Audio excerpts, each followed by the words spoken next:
So, Ben Reilly, we all know him. He's Spider-Man's clone from the Clone Saga, a very complicated storyline, and I'm not going to go in-depth on his character right now, because this would be an hour-long video, and for my first video, I don't think it should be an hour long. Just a hunch, just a hunch.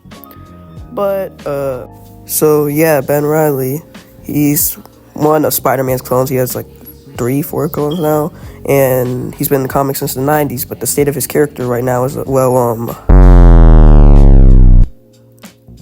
interesting, but we're not going to talk about that mess right now. We're here to talk about his adaptations, or his little adaptations. He's a part of a very complicated storyline, so he's not really been a part of many adaptations, but the ones he have been in are either really good, or just ruins his character, or they're somewhere in the middle. But today we're going to talk about it, and let's go. So to set up Ben Reilly, first you have to introduce the Jackal and his obsession over Gwen Stacy and how he tries to clone her. But then he clones Peter, and, we get Ben Reilly. And then Ben Reilly survives the Jackal death. He thinks he's the real Peter, but he's not, so he goes on this little self-discovery, comes back, takes over for Peter, but we don't have to get all of that. Well, we're going to see how these adaptations basically do that story, or if they even have a good Ben Reilly in general, because that's the most important part for it to be good. You can make deviations, but let's just see how it is. So first, we have the 90s Spider-Man show, Ben Reilly, when he was introduced in the first ever Spider-Verse, basically. At first, let's get a round of applause, because that show's coming back. Let's go! But he's also the first ever adapted version of the character, and it's kind of weird because he really doesn't appear in any video games, so he really only has 3 adaptations with costumes and stuff in video games.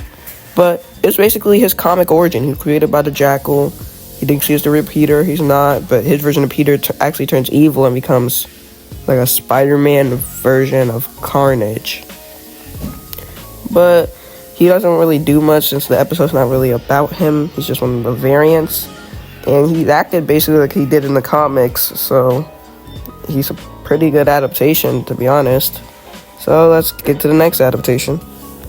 So the next we have Ultimate Spider-Man, Ben Reilly, and it's Kane Parker. It's basically Kane Parker, but they call him Ben, and his story is weird. So basically, instead of the Jackal making him as a clone of Peter, this version of Ben is just an average guy who got experimented on by Doc Ock and lost all his memories, I think, and it's really a wasted opportunity because I think this show, with how many seasons it have, could have really adapted the Clone Saga for a couple episodes.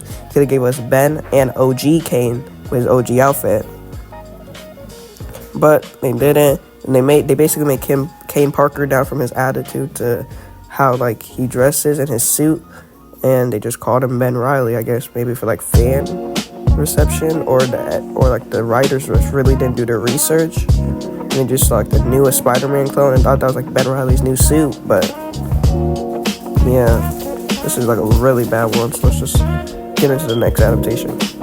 So next is probably Ben's biggest appearance in a theatrical movie, Spider-Man Across the Spider-Verse. Into the Spider-Verse is one of my favorite films, and I also like Across the Spider-Verse, even though I don't think it's as good. I think it's still really good. But they adapted Ben Reilly, and I think that's one of the worst parts. He acts too edgy and emo and stuff, and I don't think that's his character. Because of him being about his complex past and stuff, they made it into a gag, and I think it's funny, but they could have leaned into his character more, and maybe he even could have been on Miles' side, but maybe Miguel could have influenced him. But he's just edgy, and he doesn't really do anything the whole movie, even though he's one of the big ones on Miguel's team. And at the end, he basically gets beat by Gwen and just doesn't come back.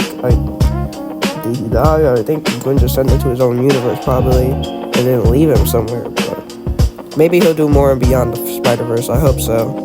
But yeah, it's just not really a good adaptation. I don't really like it.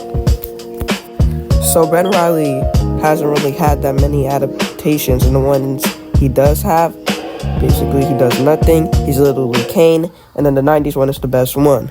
But I hope either in Your Friendly Neighborhood Spider-Man or another project, he could finally get a good adaptation, because I feel like it's been really long, and we should deserve to see a good adaptation of such a big character in Spider-Man's history.